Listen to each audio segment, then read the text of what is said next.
you went to NADA, you networked all weekend. What did all that cost? And to the point, what's the ROI? The painful thing about tax time is adding up your expenses. So what's it like when you do that after an event as big as NADA? Do you try not to think about it? Exhibit hall floor space, construction of the booth, design, marketing, logos, materials, facilities and service fees, the union labor for setup and breakdown, shipping costs to and from, your team, hotels, flights, dinners, parties, whatever. Have you added it all up? It's a lot of money. Do I ask too many questions? Probably. But I prefer to ask the automotive business questions that will help you grow your business and make better and faster decisions that will lead to success. So here's another ATI live show on YouTube and LinkedIn that just isn't like the other stuff. What did it cost, and was it worth it? Please stick around, join the live chat. We'll be right back.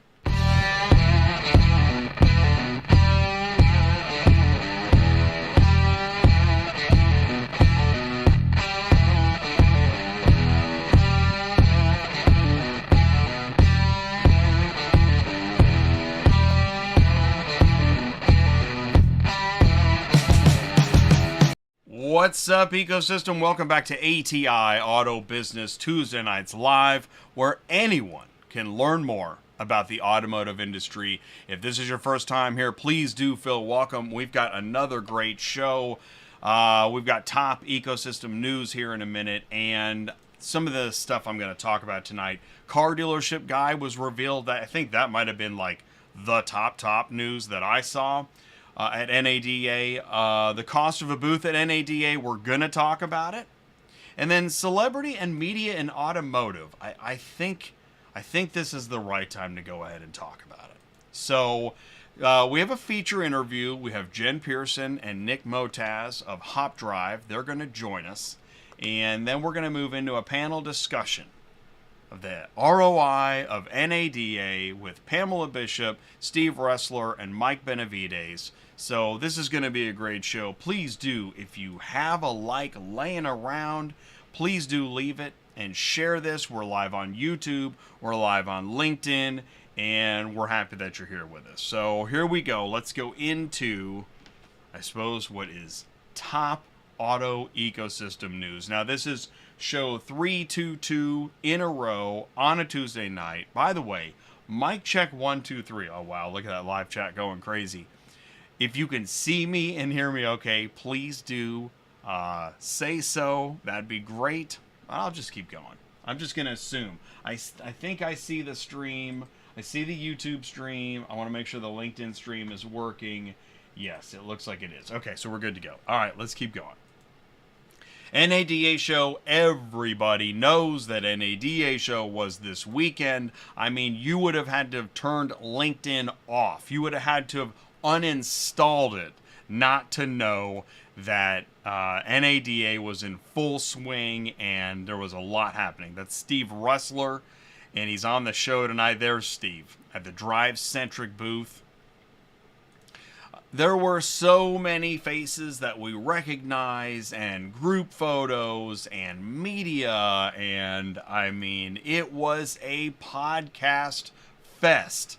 Everywhere you looked, somebody had a microphone or a camera. I mean, from the bigs to the startups and in between. So was there so many microphones and cameras that it changed the way NADA, the formula? The formula is that you got the main stage and you got the, then you got the side stages, and then you see where I'm headed with this. We're going to go into that. But I always encourage, if you're thinking, Jay, I don't want to talk about media and NADA, I get it. But it's part of the ecosystem. Know your ecosystem. This is ATI Auto Business. That's why we had UVI on the show a couple weeks ago. We went live in their booth at NADA. Cox Automotive was on a week ago. Thank you so much, Brian, Micah, and Patrick. That was amazing. Yes, we went live at NADA, and along with everybody else. Our feature tonight is HopDrive And so that's in about 10 plus minutes. We're going to learn more about HopDrive, what HopDrive does, because you've seen the name and you want to know, what does HopDrive do and what is their team. So this is Jen from HopDrive. This is Nick from HopDrive. And again, they'll be with us in about 10 minutes. Then on our panel, we have Pamela from RunBuggy. Here's the RunBuggy booth. We were live there as well.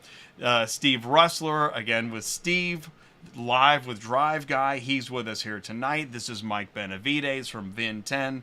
He is also a data consultant, so he's going to be with us. Now let's jump into the news. We don't have a lot of time, and I'm barely going to get through this slideshow. But Who is Car Dealership Guy was like the big news. Online, in person, everywhere. And it wasn't, the big news was not GM is bringing back hybrid vehicles to North America, but rather that Car Dealership Guy is Yossi J. Levi. Levy? Dang it. I didn't get the last name pronunciation. It's okay. Car Dealership Guy reveals himself in video at NADA conference. I saw the video on YouTube. I recommend you watch it. You'll learn about him. It's a really well-made video. Real name is Yossi. Dang it. I don't know the last name. I know it's Yossi. If you know how to pronounce it, please put it in the live chat. I'm sorry, Yossi. But this guy is fascinating. What he's done is fascinating, and again, it moves back into automotive media. And he says, we're now building the fastest growing automotive media company. That's interesting. That is fascinating. In all, the brand is capturing more than 80 million impressions a month. That includes 50,000 to 100,000 listeners for each episode of the podcast. Wow. He's now got a job board, and this was going on. Who the F is Car Dealership Guy, right? This was being talked about. This was big news at NADA. And he drops nuggets. This today. Whoa, Carvana has quietly begun listing Vroom's inventory on its website. Fascinating. So I was watching the Grammys on Sunday. I know, bear with me. I'm going to go on a bit of a tangent, but I'm going to try and bring it back around. I'm watching the Grammys on Sunday, which, by the way, if you were at NADA, I doubt you were watching the Grammys. So let me try to help you. I'm your dad, and I'm going to give you a little slideshow. And just hang tight. This is SZA. She's doing, I don't know. It's a song about killing an ex-boyfriend and Kill Bill, and I don't know. It was a lot of work and a lot of stage stuff. I really didn't get a lot out of it. But that's just me. This is Travis Scott. I felt the same. Fire, smashing chairs, I don't know. And it really made me think a lot. I felt like this is Kanye. So there's Kanye. He wasn't there. I don't know. But then we got to, now I've seen the Barbie movie, and this is Billie Eilish performing a song from Barbie, and I don't remember the song, and, I went into this thinking, okay, we'll go through. I will tell you something. This was an amazing performance. This was incredible, and I'm gonna get to, I figured out the theme. Because I also really enjoyed the Olivia Rodrigo vampire. She's got blood on her and blood's coming off the walls. But it's not about the blood. It's about the song and what the song means and the pain. And Joni Mitchell was there. And this is her first time ever performing on stage, I guess, at the Grammys. Or receiving a Grammy. But this was really good, too. And I really liked when Billy Joel sang a new song. He hasn't written a new song in forever, called Turn the Lights Back On. And the theme that I found was vulnerability. There was a vulnerability happening in these performances. And there's types of vulnerability, but they were vulnerable human beings. And I was reminded, I know everybody really loves Gary Vee. I like him too. But man, people always quote him. But he says, here it says, people are chasing cash, not happiness. Well, aren't a lot of people that like Gary also chasing cash? I don't know. I'm just asking the question. And yeah, I think there's a lot of haters too that are hating, but they say they're into relationships and all that. So I can't parse that either. Which is why I'm going to give it up to Andy Elliott for being vulnerable and talking about, here we go, in this video, why people hate themselves. What a complicated world we live in. Vulnerability is not a sign of weakness. It's an expression of courage and authenticity. That's how you build relationships.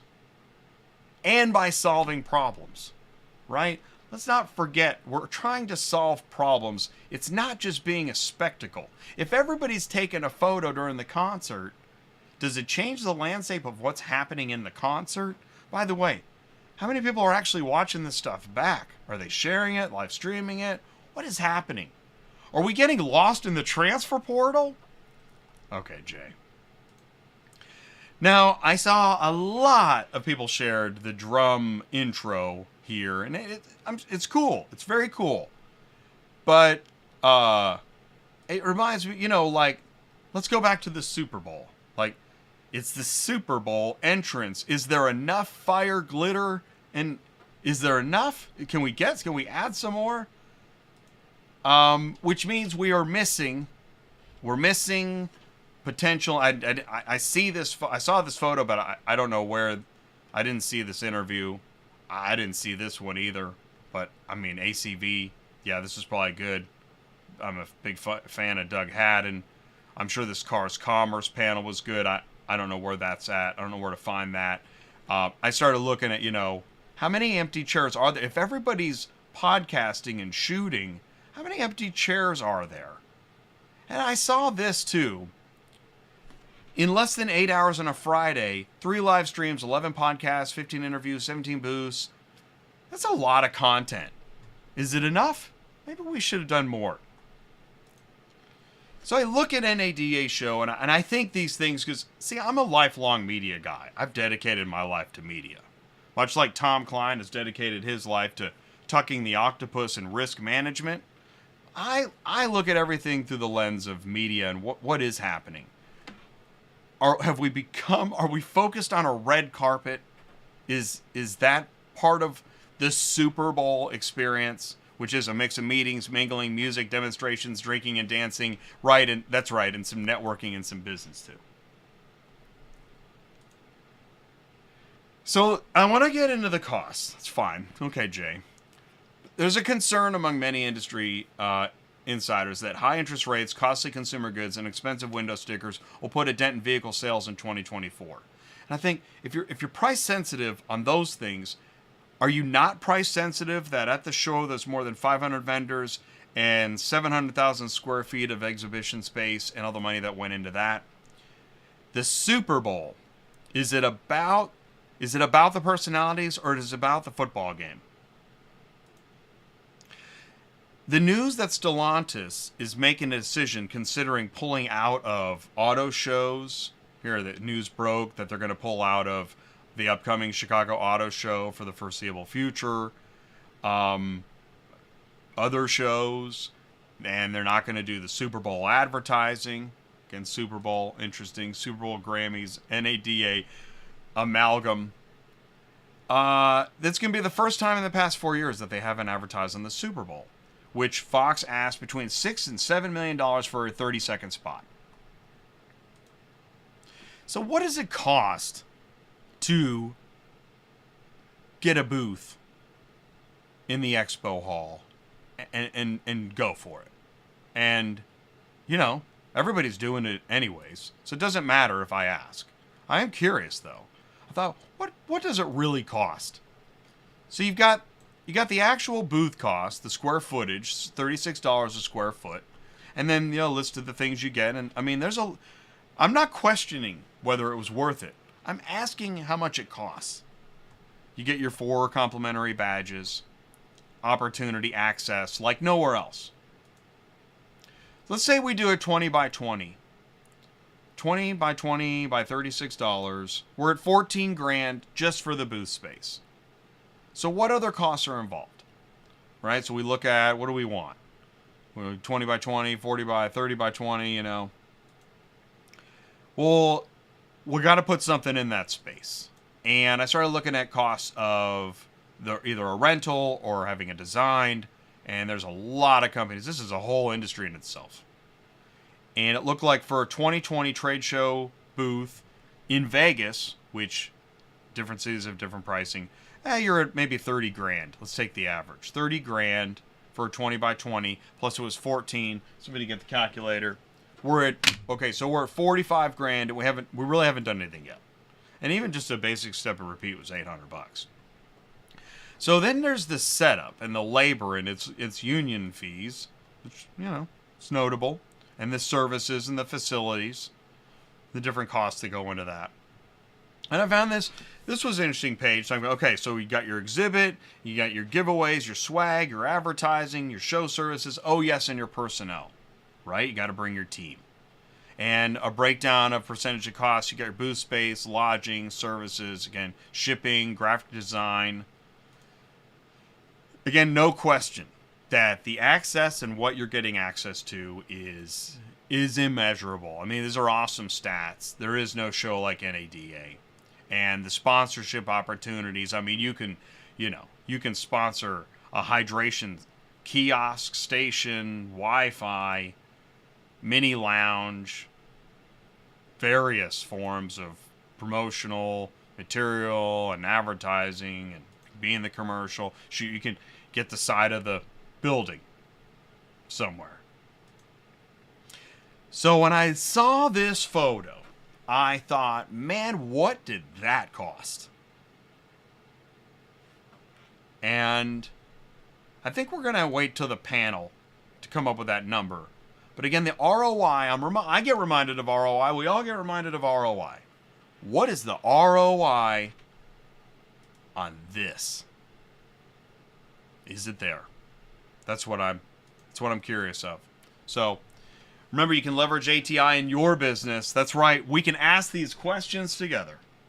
So get your favorite ELD punch and stick around, because after the break, we're going to be back with HopDrive, and you're not going to want to miss it. Here we go. Are you completely stressed out from all the calls and the contracts and the verifications of loads where nobody ever answers the phone? Call Murphy Auto Dispatch Services today. Murphy Auto Dispatch Services has over 15 years in the transport industry. We are your office while you are on the road. We book, we verify, and we bill out your loads for you. We have an excellent accounting staff and an even better dispatch team. Give us a call today at 417-273-0021, or if you want to email me, it's murphyautotransport31@yahoo.com. Give us a call today.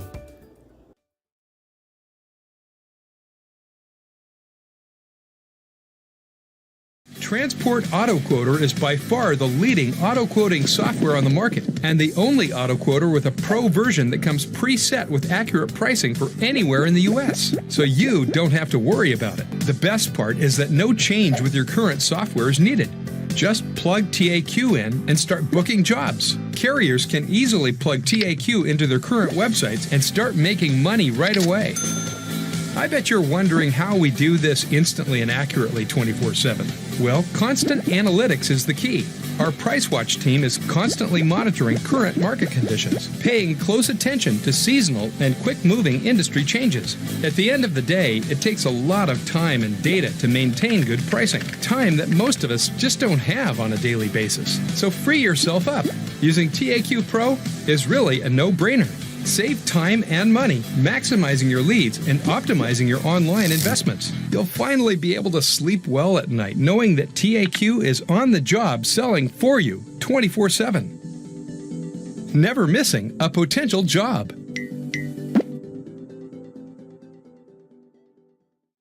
Don't lose any more sleep worrying about missing leads. Get Transport Auto Quoter to quote the right price the first time, every time. Run your business with TAQ. Visit transportautoquoter.com. Thank you so much for jumping in the live chat. Wow, there we go. Thanks, Mark. I like the intro too. Been working on that. You know, how long have I been running the same car hauler video? And so thank you so much. And again, so the audio's okay. I've been spending a lot of energy on the audio. I was you know me, I'm a perfectionist. I was so disappointed in the news in that one show. I had to lop the whole news segment off. So I don't want to do that again. So please do let me know if there's anything I need to know. And thank you for your live chat contribution. Sure do appreciate that. Oh, here we go. Hey, making martinis. Look at that. Marcus making martinis in the super chat. All right, here we go. Awesome. Without any further ado, please do help me wish a very warm welcome to our feature interview guest tonight. We have Jen Pearson and Nick Mottas of HopDrive. Can you see me and hear me okay? Absolutely. Yep. All right, great. Jen, we'll start with you. Jen, please say hello and tell us a little bit more about you. Hello, everyone. My name is Jen Pearson. I am the VP of Sales here at HopDrive. I came out of the fleet industry, spent, we won't say how many years in the fleet industry, and joined HopDrive about a year ago when I heard about the solution. And after I, tried to explain to Nick that he could not do what he said HopDrive was doing, I really saw the light. I decided that this was a solution that the whole industry, everybody needed. Anybody that has anything to do with cars, they need HopDrive. So I jumped ship and came over here. It's been a fantastic year, really needed my rollerblades, but loved every minute of it so far. Excellent. Thank you, Jen. And Nick, please say hello. Tell us a little bit more about you. Yeah. I am Nick Mottas. I am the co-founder and CEO of HopDrive. I am logistics in my soul. I came from LTL trucking and then had a brief shift into automotive when I was at CarMax, where I kind of came up with the idea for short haul transport and the way that HopDrive does it. And now, almost 6 years later, here we are. All right, so first, that's two tonight already, so I didn't know how to say car dealership guy's last name, and I got your name wrong, too, so that's two.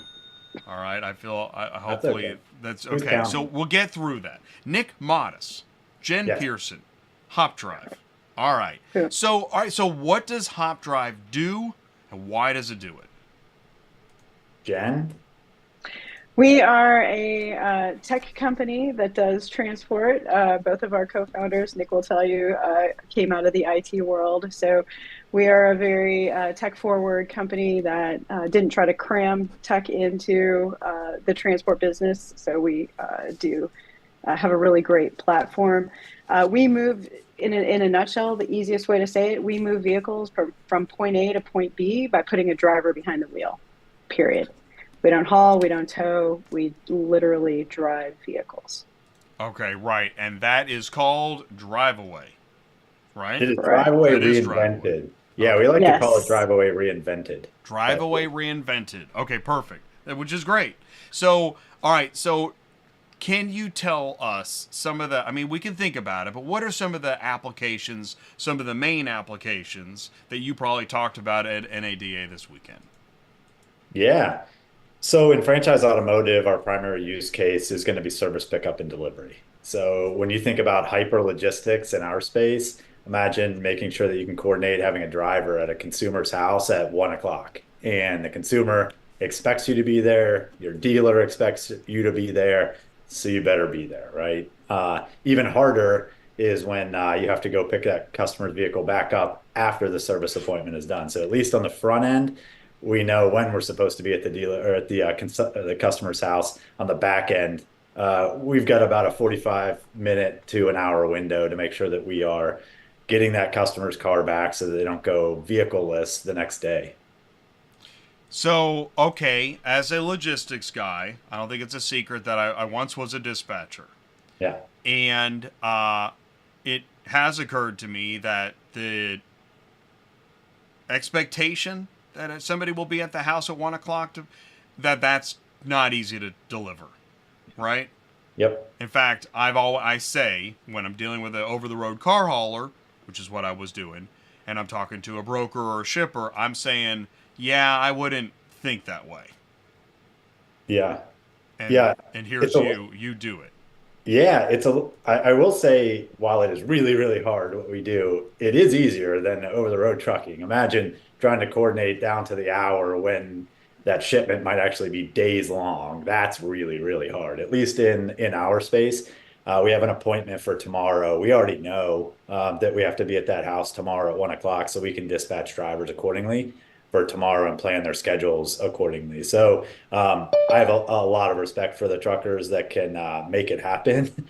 But it is a little simpler in our world because each driver is one-to-one with a vehicle, and we've really just honed our craft. That's one of the things that we like to harp on is one of the reasons you've never heard of us is because we spent 2.5, almost 3 years in stealth. And what we were doing in stealth is really just building our operations and our tech to be able to support the way in which we do business, and especially on the operations side. So because nobody was really doing it before us, we had to learn on our own. We had some models to kind of go off of: Uber, Lyft, DoorDash, those types of things. But they do very different things than we do. And so we were very fortunate. RIP Car Lots, I have to give them a shout out, but they were our first beta customer. They were founded here in Richmond, like we are, and they let us go break things and go test and really start to figure things out from an ops perspective. And that really gave us a huge leg up when it was time to scale and start to open more markets and turn on more customers. I'm thinking that this is interesting because on Thursdays, my transportation and logistics show, we talk about shippers don't know. And it's not their fault. I mean, how would you know? But you wouldn't know that an over-the-road car hauler can't say, I'll be there at 1. I mean, they can, but it's not likely it's going to work out. And when it doesn't work out, there's a lot of problems. So you and HopDrive help that situation, I'm guessing, where now the car hauler can deliver to a terminal or something. Walk me through how that customer can get the 1 o'clock and not have to think about what happened. Yeah, we actually do that quite a bit in the fleet space. So some of our transportation partners, one will be on here in a little bit in RunBuggy, but when we do some first and final mile, we do deployment out for fleets, that type of thing. It makes the delivery and pickup process a little bit more reliable. When you think about it, especially in long haul, if that driver is having to pick up 6 vehicles around the city, that's going to take them 6-8 hours potentially, and somebody's not going to be happy. But when you start to consolidate to a hub and you allow that driver to just pick up and load and go, it's better for them. It's good for us. It's a much better customer experience for sure. It can make that logistics effort a little bit more transparent and predictable. Well, and what you just made me think of is same thing at an auction where you have a car puller pulling from the auction. It's similar. Carriers love car pullers because then they don't have to hunt for all those cars. And in this case, right, they don't even have to probably interface with as many customers, which probably in itself saves a lot of time. Yeah. So the ops then is complicated. We have uncomplicated it through some of our processes and just experience. But yeah, I mean, I think the way that we layer on to some of our transport partners, we help them uncomplicate it as well. So we talk to so many shippers. That's one of our channel partners, right? We do franchise automotive for service pickup and delivery. That's like us one-to-one with a dealership. But we also have partners in the traditional automotive transport space, especially brokerage, but also asset-based, where we help do the short distance transport for them because frankly, they've struggled with the short distance transport for years. And, it's always been difficult when you start to layer trucks onto short distance. They're not incentivized. No one's incentivized with a truck to go pick up 1-2 vehicles when you've got 4 or 5 extra spots left on your truck. It costs you the same amount. So the sacrifice there is expediency or timing to be able to do it. And we take that out of their equation, especially if they have hub networks, just collect the vehicles for them, and then they're ready to go once they've got the full truckload aggregated. Right. So then if we talk about different verticals that you serve, dealers, fleet, rental, OEM? OEM. Okay. Remarketing. Yep. Outfitters, right. remarketing. Okay. So all. If you have a vehicle, we can help you. Oh, okay. And we uncomplicate it. That's right. That's right. It's interesting. We've only started to get in some of those verticals over the last 1.5 years. That's one of the reasons we brought Jen on. We didn't we stumbled into fleet and automotive logistics transport, like traditional. And we kind of started in franchise automotive, and we were hyper focusing on the franchise service pickup and delivery model. And then realized we partner really well in the automotive transport space. We're not competitors, we're allies. We are viewed as a carrier to the broker network, even though we don't have assets. But we've got our assets are our drivers. And so we can help partner with those brokerages to fulfill the moves of their customers.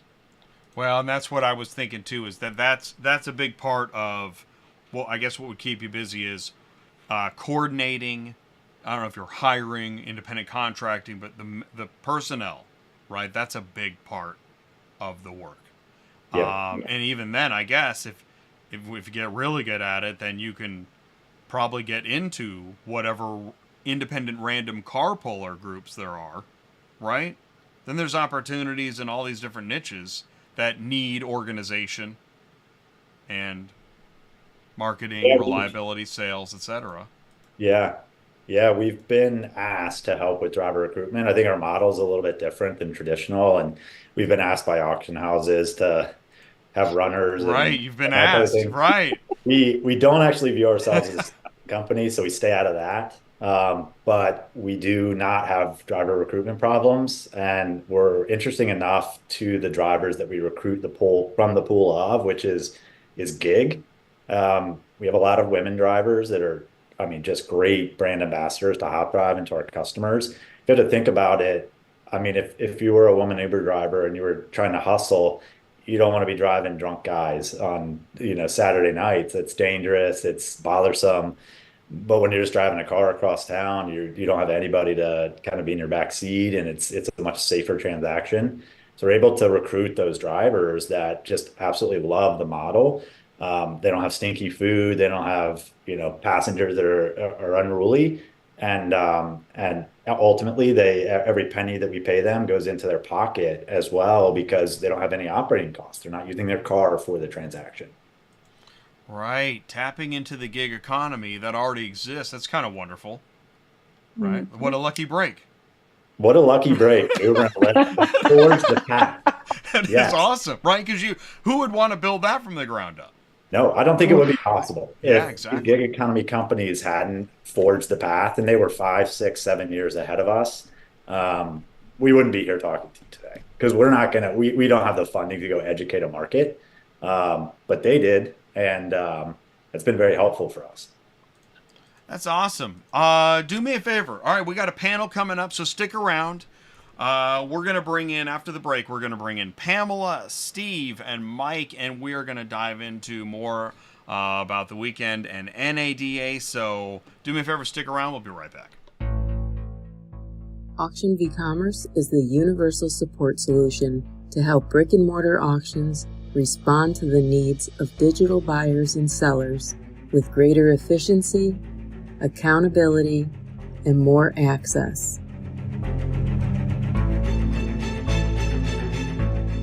AuctionVCommerce is a bridge between the dealers of the past and the auction of the future.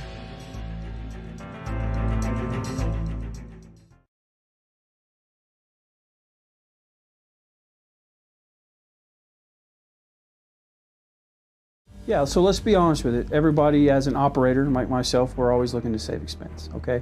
And so if I can get a product that is just as efficient as another product and yet save a ton of money, that's what I'm going to do. And so I think the value proposition that Dealerslink offers is unmatched, right? For what we spend on Dealerslink, for what we get from Dealerslink, full spectrum, the marketplace's support, the OEM data, the Fastbook tool, the mobile applications that you have, the value proposition is huge. And I definitely would recommend it. I have recommended. We are continuing to install it into our stores as we speak. Request a live demo at dealerslink.com now.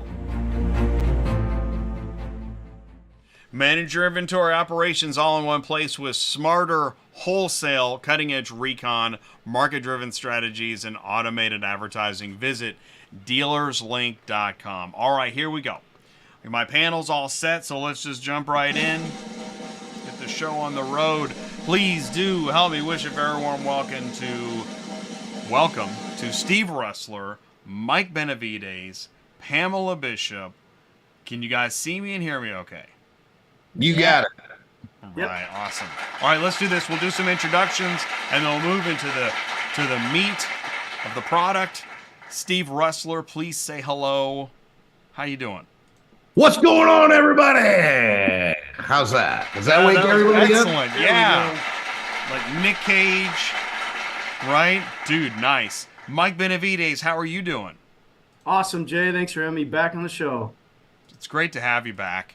And we got to catch up a little bit today. And every conversation I have that leads up to a show helps me, put together what it is that I'm trying to do. Pamela Bishop, can you see me and hear me okay?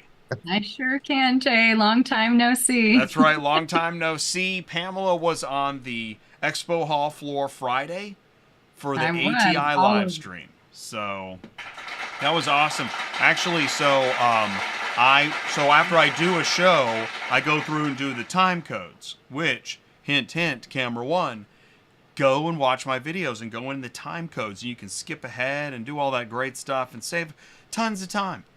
So I was doing the time codes, and that was a great show. There were some really great segments, so great job.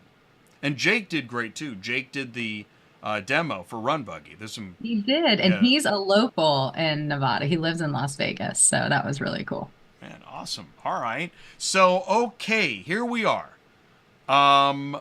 Everybody was, except for me, in Vegas this past weekend, right? I was watching the Grammys. Anybody see the Grammys? Right? Nobody saw the Grammys. And I got the rerun from my wife. Okay. You'll have to fill us in. I did see Adele then. I saw Adele on Saturday. He saw Adele on Saturday. Nice. Wow, okay. That's pretty cool. Well, I never watched the Grammys, but then I started thinking Grammys, NADA, Superbowl, and away I went. But that's when I realized I wanted to talk about the cost of the booths. So, where should we start? Actually, I made a couple notes. Let's not start with cost. That's no fun. The networking, NADA takeaways, either a company you met, an automotive professional shout out, or a memorable moment. Who wants to start? Oh, I don't mind doing that one. Yeah, you buzz in. You know me, man. Yeah, man. No, I'll tell you what. You know what? This is Jennifer Suzuki. Followed her for a long time on social. Never had the pleasure of meeting her. I know she does. She's a big face in automotive. Does a lot with the OEMs and NADA Academy. And just this last fourth quarter, I finally had the pleasure to talk to her, get introduced to her, and got to meet her finally in person at NADA. And it's kind of interesting, all these years. It's just really wild when you find people that you finally connect with on the message that you give to a dealer. And so that's one of the things that I'm always trying to find is who on the vendor partner side is saying the same message we are. And so I got on her podcast. So that was my highlight for NADA, other than our booth. And we had a robot at our booth. So there you go. It was like Transformer. Oh, you were the booth with the robot. I saw a clip of this. Yeah. I didn't know what I thought it was pretty funny. I thought it was a great idea, actually, because it caught me off guard. Yeah, he was cool, man. He was like a comedian inside there. And everybody, it did bring over a lot of people. So it's a good little gimmick, I would say. Yeah, that was a really good idea. Yeah, All right, what's next? I think for us, or at least for me, we decided this year to forego a booth. We'll get into your ROI here later, but go a different path. And so we co-sponsored a brand new event at NADA, Auto Tech Investments. And so it was partnered with Steve Greenfield and David Medder, and April Rain put it on for us, which shout out to you, April. That was like, you crushed it. It's always interesting when you go down that path. There are so many dang events and dinners and sponsored things. And we really had no idea what that was going to turn out to be. And going into the weekend, turns out we had like a huge waiting list. People were calling me, how can you get me in? Like, I can't get in. I actually had some people sneak in as well, which was kind of cool, but it went off really well. And I think it was successful enough that we're going to go do it again next year and hopefully make it a thing, which was really cool. And the concept was sort of put investors and dealer principals and tech companies all together to kind of talk shop and do some panels and stuff. It was pretty fun. Nice. And I'm going to bookmark the advantages of not having a booth. Right? A lot more steps. Yeah, because it's interesting. It's a fundamental thing. And I will just say, elephant in the room, this is why there's signs that say no suitcasing. Mm-hmm. Mm-hmm. Right? But there's a very specific limitation for what suitcasing is at NADA. What is it? It is don't suitcase and grab those brown badge dealers if you are not an exhibitor. Do not have outside parties. Like NADA discourages that. But trust me, there's tons of acceptable suitcasing going on the floor. There are tons of vendors working together and people that service those that are absolutely essential to the show operating as it should. They just don't want dealers being harassed by people that are not paying to be on the floor. That's the suitcasing they care about. Yeah, that's a good. Yeah, I used to suitcase early on, and I'll tell you what. I mean, there's pros and obviously cons to it. But if you're a good networker, suitcasing is the way to go. I mean, I think I suitcase still where I prefer a networking event personally. But shows like NADA, I mean, especially like somebody like us, I mean, we're a CRM company, so we have to, if you don't have a presence there, you can't really display it. And, a lot of times I was presenting in front of a pretty good audience, so it would just be hard to capture. So there'd be opportunities lost for us. I mean, I'll just tell you, we were looking at our lead count just today because we're distributing leads, and we had like 200 leads. There's no way you're going to get 200 leads suitcasing. You know what I mean? So there's always opportunity loss. So there's a pro and a con to it. But if you're a good networker, man, you go to the right parties, you can still go to that networking event, spend your money like that, and hopefully you get like a registered list and you guys all share it. We used to do that at some other events where we had other partners. We did like a Knights game, and everybody was getting like 20 tickets, and each vendor would bring like 20 people, and then you would all congregate together, but everybody got the list, everybody got the phone numbers, so none of those opportunities were lost. Yeah. What's interesting about our model, we're a little different than you all. We're not SaaS. It's like suitcasing. Yeah. It just wouldn't work. I mean, and I won't get into the booth side of it, but that's like needle in a haystack stuff. We'd have to somehow find a dealer that's in one of our open networks, and that's impossible. Like we view NADA as going to talk to our vendor partners and channel partners and stuff like that. So it's far more targeted, and we don't really even think dealer, even though we're there to support dealers. We think channel partners and go to market partners for NADA. Yeah. I can definitely see the advantage of walking around. I mean, obviously we met with you all and that was great. And we had a lot of quality time. But I mean, definitely the networking, you can't stay at the booth. You have to get up and walk around and interface and really make a couple of rounds to get in front of everyone, talk with everyone, connect with everyone. And let's be real, the show is about connection. It's about seeing the people that you've known maybe for 10 plus years, maybe it's just a few years and you haven't met them in person. And there's just something magical about getting in front of the people that you know and work with or don't know yet. Or like you said, like somebody that you've known for years, and it's like a little bit of like, it's a celebrity to us. But as far as like memorable moments, I'd say it is seeing people that I've known for 10 years in the industry and getting to talk to them, finding out they're having a baby, or, I mean, it's not just the business, but connecting as people, because I think we work better and provide a better experience, a better partnership when we remember that we're working with people. So that was really great for me. Seeing also people, even in my business that I haven't ever met in person. We've been remote since the beginning. And so there's people that I've worked with for years that I just got to squeeze at NADA. So that was really, really exciting. And I really loved meeting Nick and Jen in person. And, we have a great partnership, and partnerships are really what it's all about right now. There's a lot of inundation out there, but how we can better partner and work together and grow our businesses, that's what it's all about.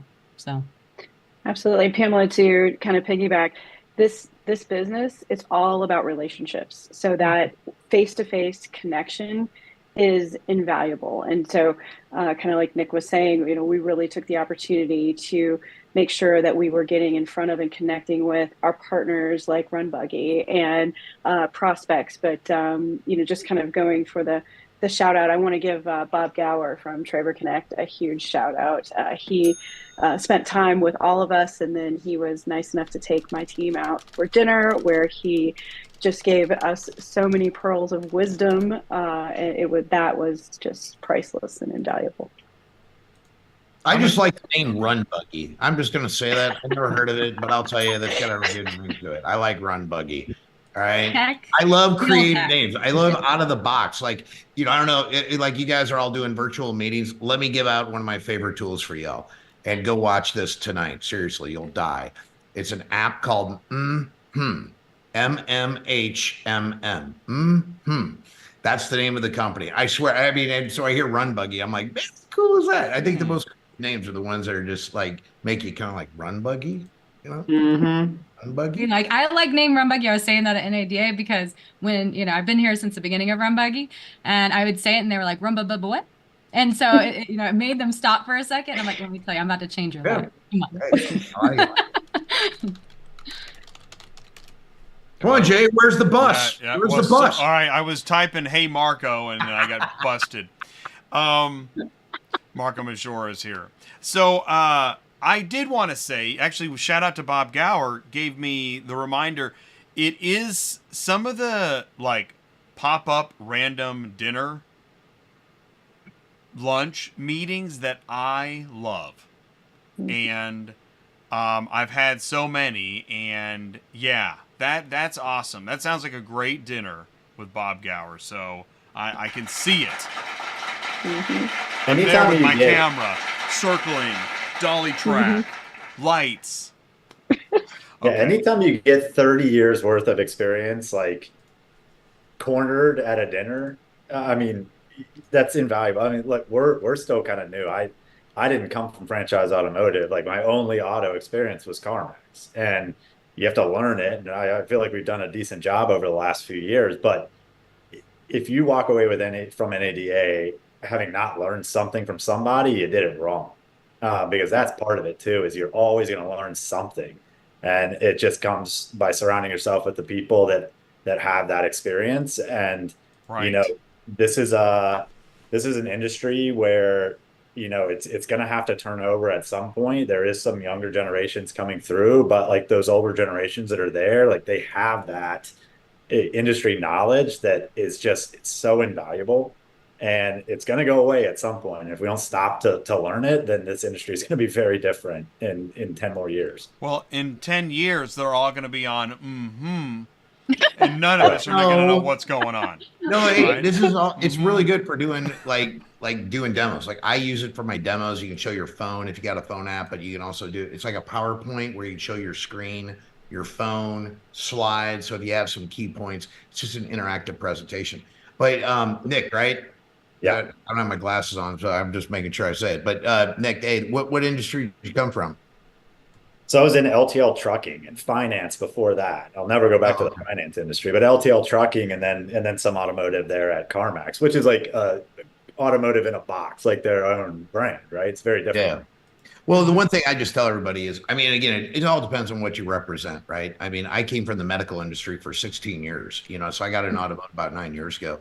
And whatever you're representing, and especially if you came in from automotive, there's a fresh perspective you can bring where, like, I mean, probably the first 3 years of my career, I mean, I was in a shell. Like I had never sold a car before, but I started thinking about everything I've ever sold because I did engineering, I did medical sales, surgery, everything. I went toe to toe with neurosurgeons. You know what I mean? I'm like, I could go toe to toe with a dealer, but I just never sold a car. But I always say I sell the person. And, so if you can, whatever your expertise is, that's what I always try to think of. Like for me, it was medical, for you, it was your industry. But, sometimes you can relate something that you did from a process side and inspire a new way of thinking. And that's what I always think is kind of cool. So anybody's outside of automotive, just kind of find some parallels, which are great analogies for dealers to really just grasp on and say, oh, I see what you mean. So, yeah. Okay, camera one, here we go. There's somebody on our panel tonight that has been to NADA 26 times.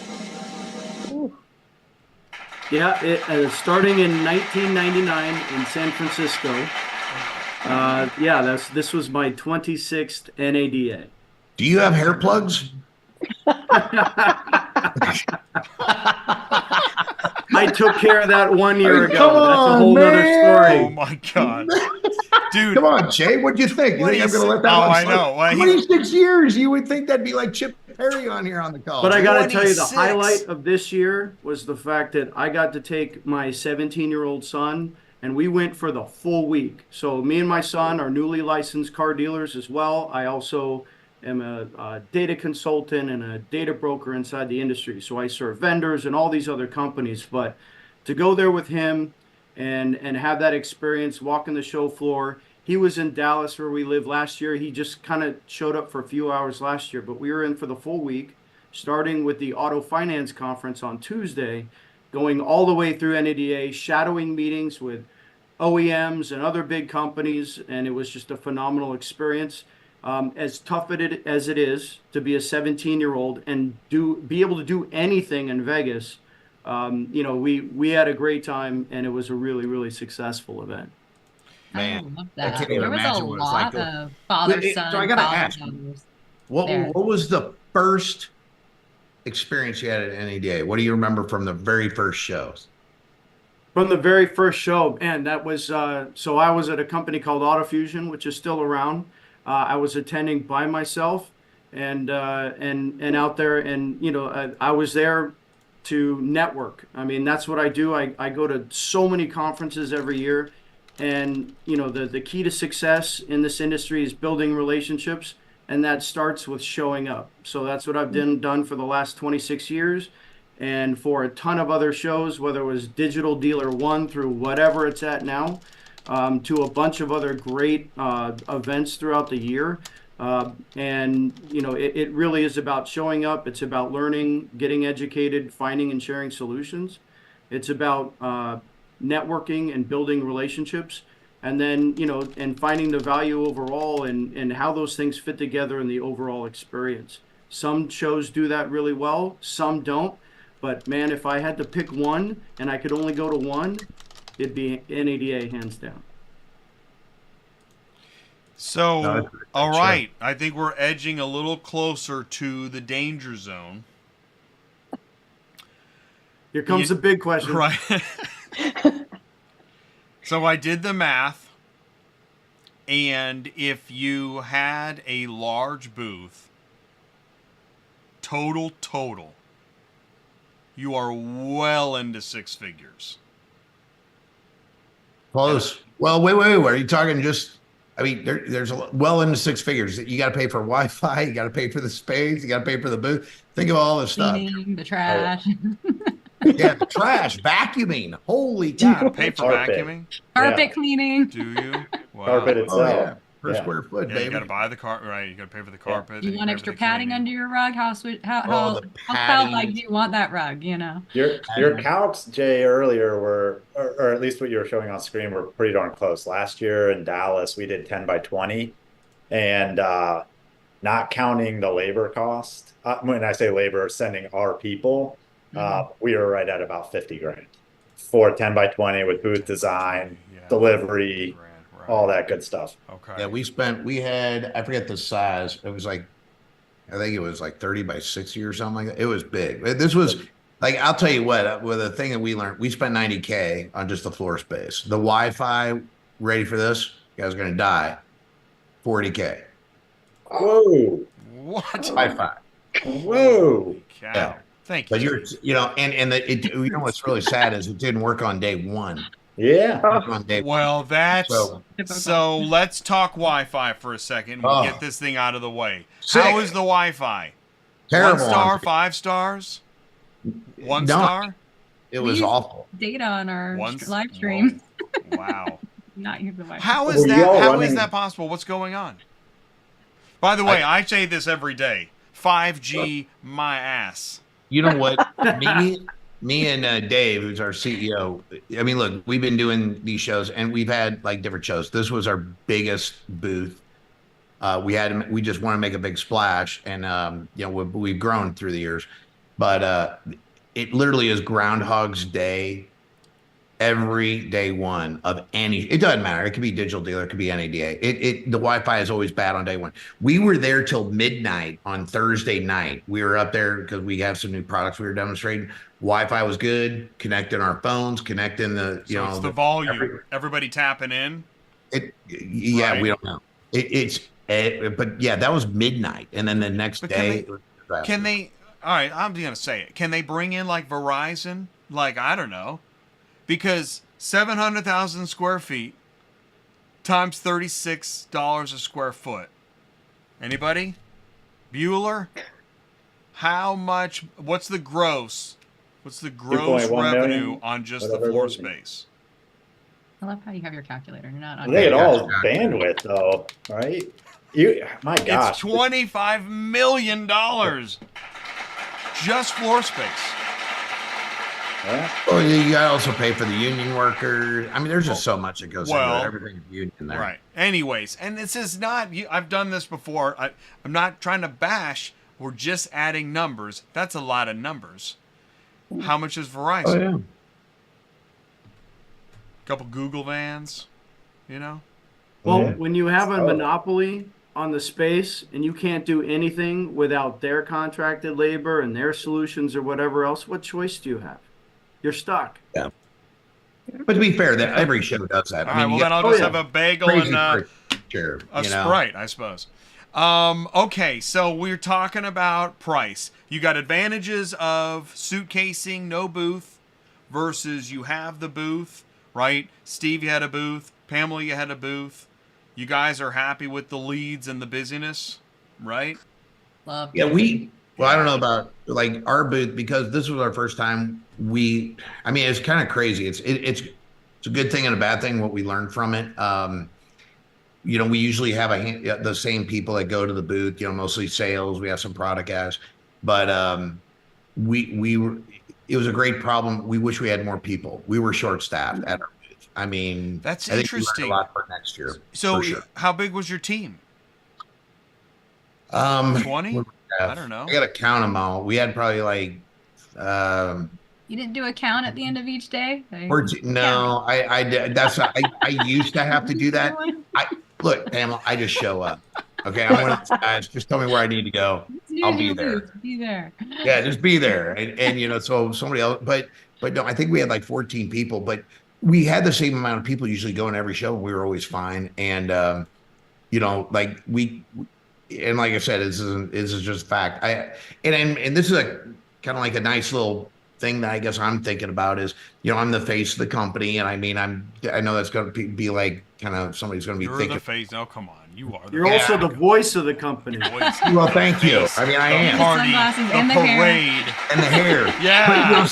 But people were coming over and looking for me, and I was demoing or doing, and I need to be that.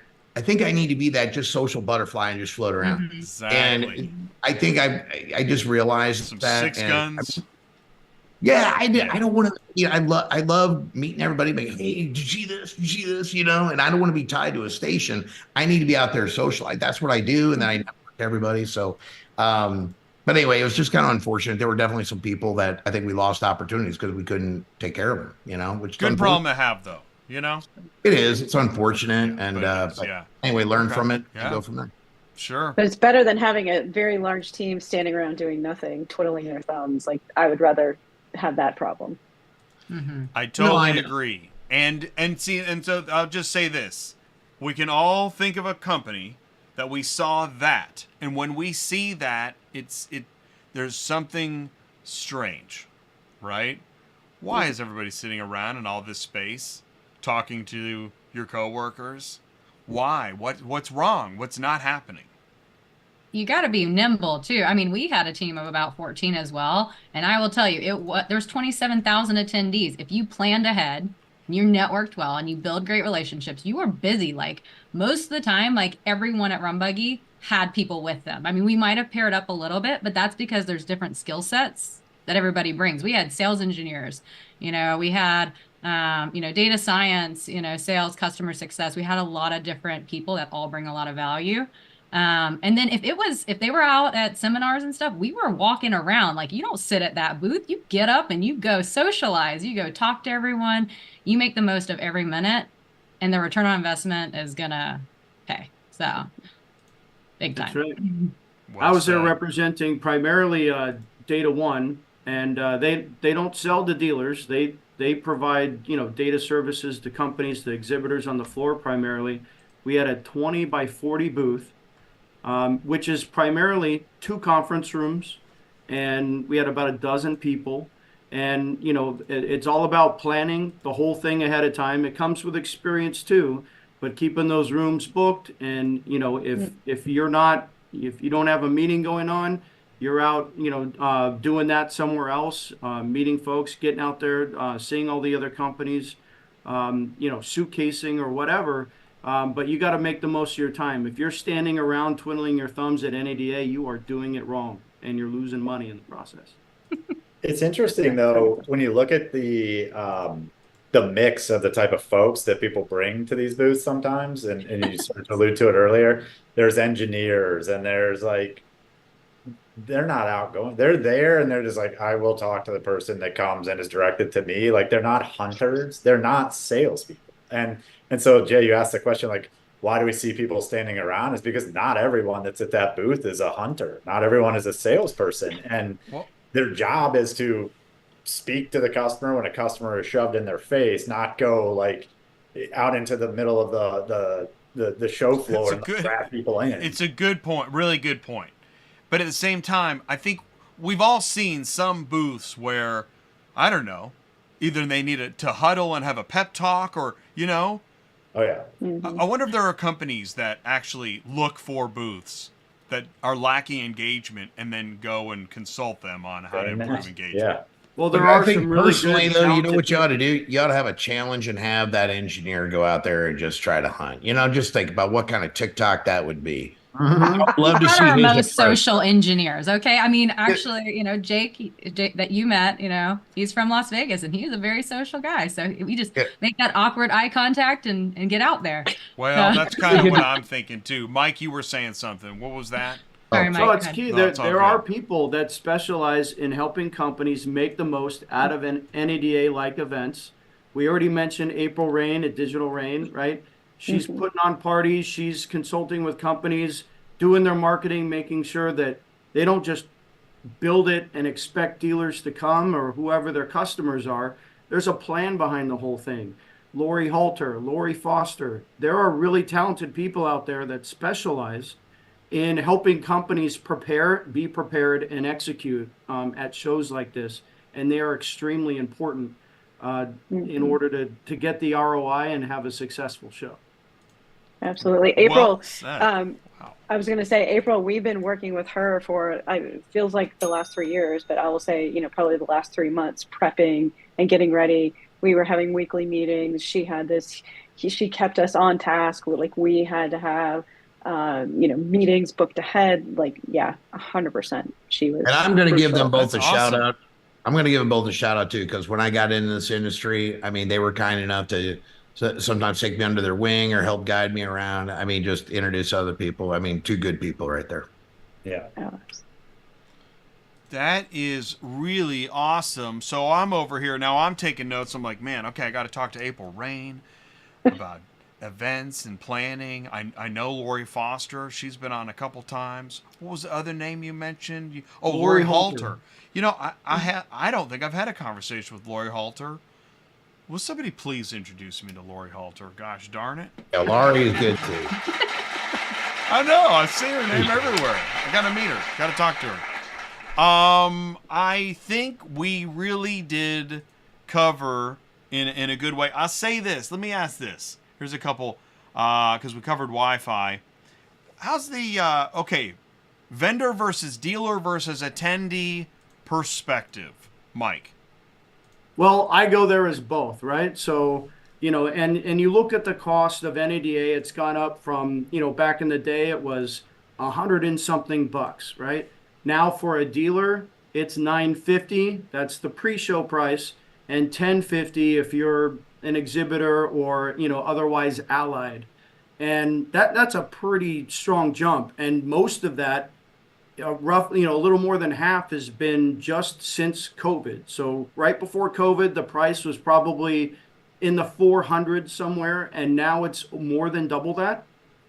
So, you gotta, you gotta look at that cost, but it's still less than some of the other lesser conferences throughout the year. And some of those things that you got to pay $2,500 for a couple days, right?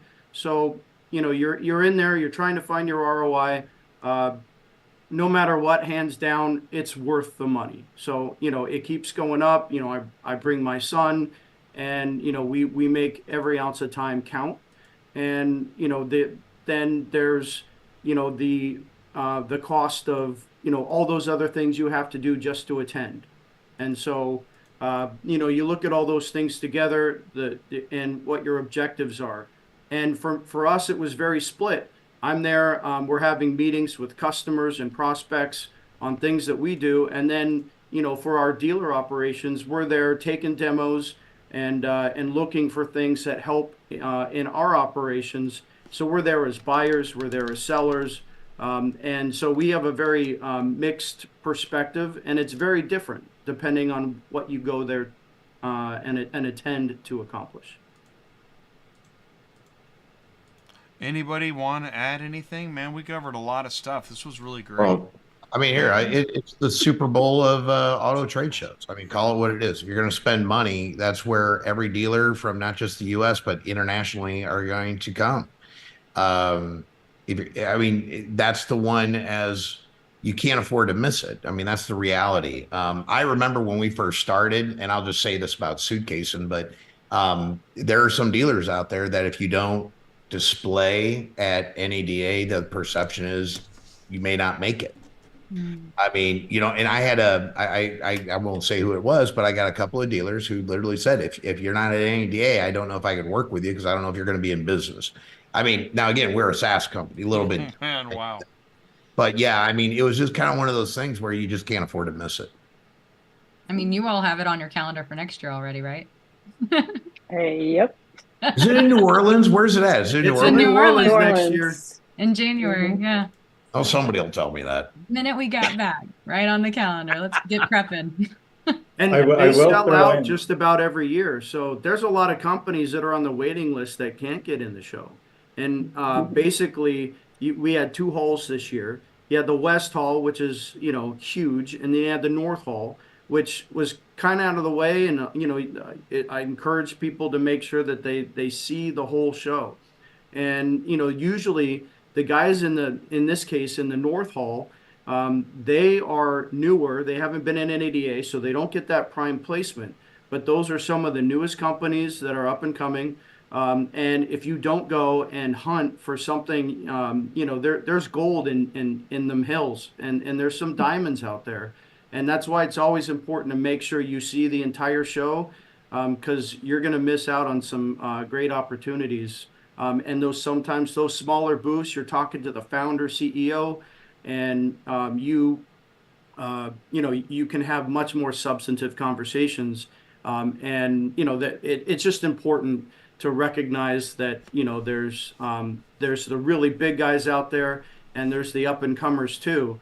And even those big guys that are on the in the West Hall, they started as a North Hall kind of company too. That was us. Yep. Yeah, we started out 10 by 20. I'll never forget. I mean, it's true. So yeah, that's where all the innovators are, I always say. And if they make it, then they graduate to the West Hall. It's kind of interesting. But NADA, and you guys may know this, I mean, they have a point system. That's the way they go about it. So if you get the hotel with them and you sponsor and then you exhibit, you get 3 points a year. So that's how you eventually graduate and go to the West Hall. That's some good insight, because a lot of people really don't know how that works, and it's based on points and seniority, right? Yeah, I mean, it really is. I mean, we were trying to get in the West Hall even with a small booth way back when, and you couldn't do it. We didn't have enough points. Did you see my friends at War Cloud? They brought Kurt Warner over to their booth, and you were walking away with signed autographed footballs. that draw a lot of people over the north, by the way. So how many points does Cox have at this point? Oh, they've been going to NADA longer than you. Ixnay on the Oints pay there. It is a really fascinating question. Because Cox Automotive Village, for anyone that doesn't know, is big. And you round a corner, it's your first time. So I mean that's my experience. I've only been there, I don't know, a couple times. And I've read this. Everybody who says first time, it's overwhelming, especially when you round the corner at Cox Automotive and you see. You know, you do is look at that photo on LinkedIn, and it's like, whoa. Do they own the place? You know what? The one thing I give props off to NADA on, and you probably know what I'm maybe like as a dealer, you could not hide because they printed names on both sides of the badges, baby. They did it. They saw your video. I heard it, but they That's used to awesome. put it on the lanyard too, right? They stopped that this year, so it was just so you could like put it under your arm if you wanted. You know. I know, but it's just so funny. You couldn't like unless you took the lanyard off, you could just put a bunch of business cards on one side, So. I know, but I just thought that was ingenious. Every vendor on the floor knows that if you're not wearing a badge, you're probably a dealer. So, they're going to come after you anyway. I thought that was so. That's the secret. Take your badge off, because I kept flipping it around. Hey, I'm Jay. What's going on? But I should have done the opposite. Take it, just throw it away.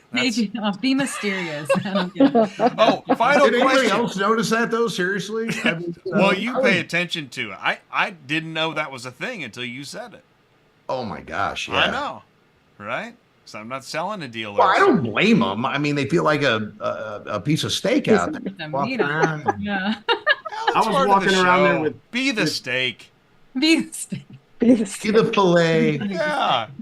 I was walking around with two badges. I had my exhibitor side and then I had my dealer side, and I was constantly flipping back and forth, depending on what we were doing. Role play. You gotta be in the situation. That's awesome. And I tell you what, you walk around in that brown badge, especially on a Sunday, and man, like you get people's attention. They will pop up and they will come out because Take my stuff. They're hunting. Yeah. Hey, final question. Did anybody meet car dealership guy? Right. That's on LinkedIn. That I was looking forward to. I missed it, but I do have a meeting with his team tomorrow, so I'm really looking forward to that. Awesome. Really, really exciting things that he's been producing. I mean, it's awesome. Yeah. His posts are awesome. I mean, they are awesome. Just the one today, Carvana posting Vroom cars. I'm like, man, breaking news once again. This guy, it's awesome. Good for the industry. And I love the job boards too. Like, there's a lot of overturn. Yeah, a lot of turn in the industry and making sure that there's great job postings out there and everybody knows what they are and able to help people out, fellow people in the industry find new work. I think that's really great too. It is. It's awesome. And we're looking for people too. I don't know if y'all are looking for hiring, but it's like, you can go look for great candidates as well. So really good. So I like big the boys community laid off, that bunch is of people doing coming work. around this year, 2024. Let's go. Okay. Get the word out. Well, that's what LinkedIn is. And that's what interesting. LinkedIn, right? LinkedIn. Shout out to LinkedIn. What a platform. How would we network without it the same way? We go to NADA. Mm-hmm. All right, that's our show. Thank you all so much. Jen, Nick, Steve, Mike, Pamela, thank you very much for taking the time. This was awesome. Thanks, Jay. Thank you for having us.